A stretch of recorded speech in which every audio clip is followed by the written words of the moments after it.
Now, your ABC 7 First Alert Weather Forecast with meteorologist John Scalzi.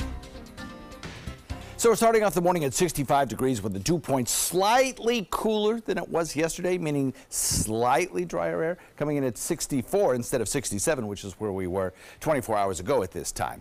So what does that mean? Well, it means that the daytime temperature will be a little bit more comfortable, I think, as the humidities will fall just a tad. Also, winds out of the northeast at 8 are exactly where we were yesterday. Temperatures across the state are kind of uniformly in central Florida, west central Florida, a little bit cooler than they were 24 hours ago by a couple of degrees. Essentially the same temperature, but the dew points have fallen just a little bit. It's a signal that the dew points will continue to fall throughout the day today, particularly during the second half of the day when our winds are going to be shifting a little bit more directly out of the north. On the other coast, however, the temperatures are still high, dew points are still high, and there's still a risk of showers there. Temperatures across the region locally, 65 degrees in Arcadia, Wauchula at 66, Myakka 64, Sarasota 65, so is Parrish, Bradenton. Venice comes in at 66. And your local neighborhood temperatures coming in, generally speaking, about the same. 65 or so is a pretty good number that holds for both north and south communities. So radar, not showing a whole lot right now, but again, you kind of notice the general trend of these echoes is a slow drift from the northeast to the southwest.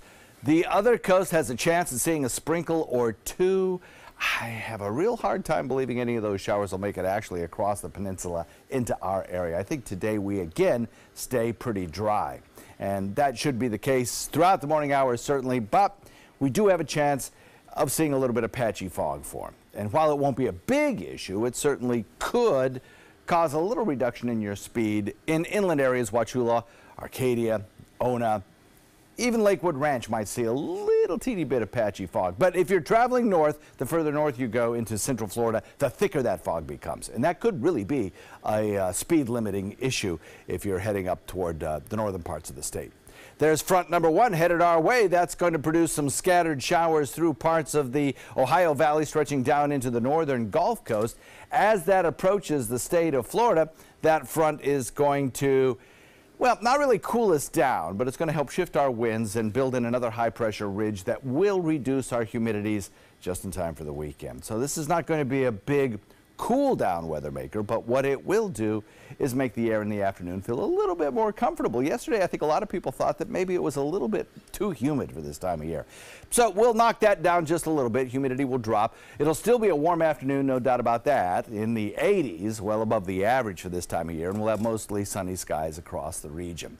So if you look at temperatures across the nation, well, they're pretty warm for this time of year, and the reason is the flow aloft. If you can kind of make it out here on the water vapor imagery, which is a great product for showing the swirls and motions in the atmosphere, generally moving from west to east with not much of a southward push.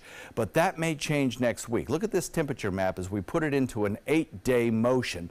And look toward the end, those deeper, darker blues and violets, that's cold air. And maybe by the end of next week into the weekend, we might actually see a little taste of that cooler winter air. Northeast winds at about 10 knots today, and the forecast for the rest of the week holds those warm temperatures into the weekend but lower humidity.